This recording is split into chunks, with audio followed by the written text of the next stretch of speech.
राधे कृष्णा दोस्तों। तो आज हम देखते हैं कि भगवान श्री कृष्ण ने भगवत गीता के अंदर भक्त की क्या परिभाषा दी है। तो श्रीमद् भगवत गीता के चौथे अध्याय का 10वां और 11वां श्लोक आज हम देखेंगे।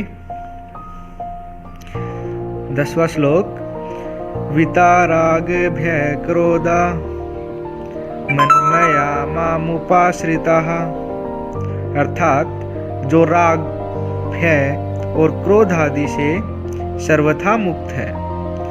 राग यानी कि किसी भी चीज में रंग जाना, मोह माया के अंदर किसी भी चीज में रंग जाना। भय हो गया, डरना हो गया, फिर क्रोध जो हम गुस्सा करते हैं उससे मुक्त होना। ये किस तरीके से होते हैं? फिर ये होते हैं यम और नियम के पालन से। यम के अंदर क्या आता है? यम में आता है अहिंसा, सत्य, अस्तेय, ब्रह्मचर्य और अपरिग्रह।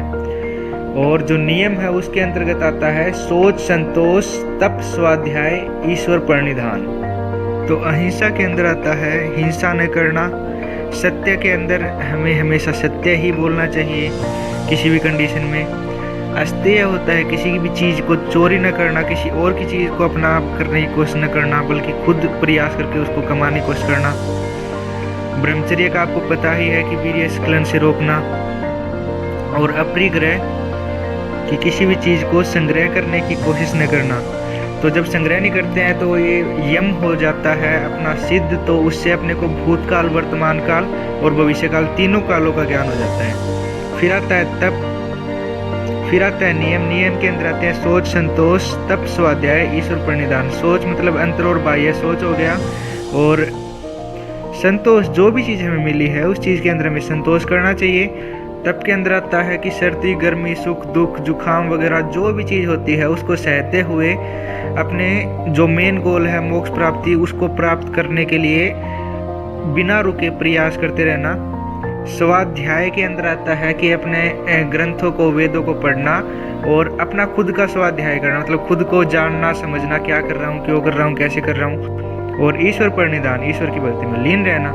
तो योगेश्वर योगीराज श्री कृष्ण जी महाराज यहाँ पे क्या कहना चाहते हैं कि इच्छा, द्वेष, भय, क्रोध और सुख दुख से निवृत्त। निवृत्त मतलब कि उनसे पार जो हो गया है, उसके कोई भी भाव उसके मन में नहीं है।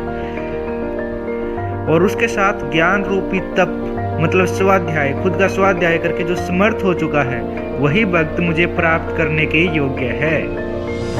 ये कहाँ पे कहा है? श्रीमद् भगवत गीता चौथे अध्याय में 10वें श्लोक में श्री कृष्ण ने अर्जुन को उपदेश दिया है। हम आते हैं भगवत गीता के चौथे अध्याय के 11वें श्लोक पर।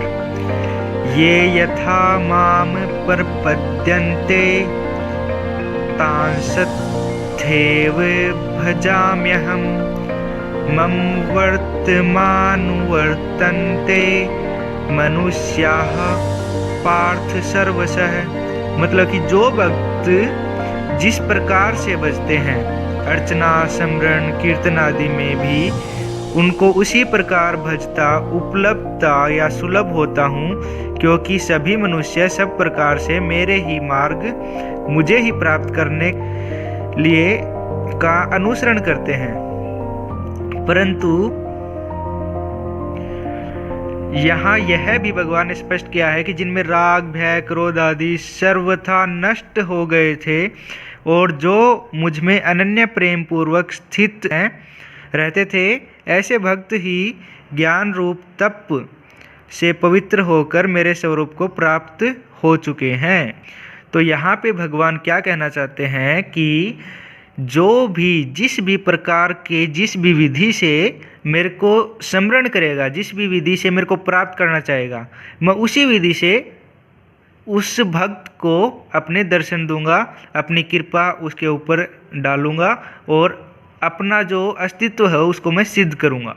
परंतु प्राप्ति कैसे होगी? प्राप्ति होगी निरंतर अभ्यास से, अविरक्त श्रद्धा से। मतलब कि जो कभी भी विकृत ना हो, ऐसी श्रद्धा, ऐसे भाव जब भगवान के लिए हमारे मन में होंगे और निरंतर प्रयास करते रहेंगे, जो पूजा अर्चना या फिर जिस भी विधि से, योगाभ्यास से, जिस भी तरीके से हम योगीराज को प्राप्त करना चाहते हैं, परमात्मा को उस परम आत्मा के ज्ञान स्वरूप को प्राप्त करने चाहते हैं, सत्य ज्ञान को प्राप्त करना चाहते हैं, तो उसके लिए हमें जो भी तरीका प्राप्त हुआ है उसमें अपने निरंतर कर्म को करते रहें और ईश्वर को प्राप्त करें, मोक्ष को प्राप्त करें। राधे राधे दोस्तों, जय श्री कृष्ण।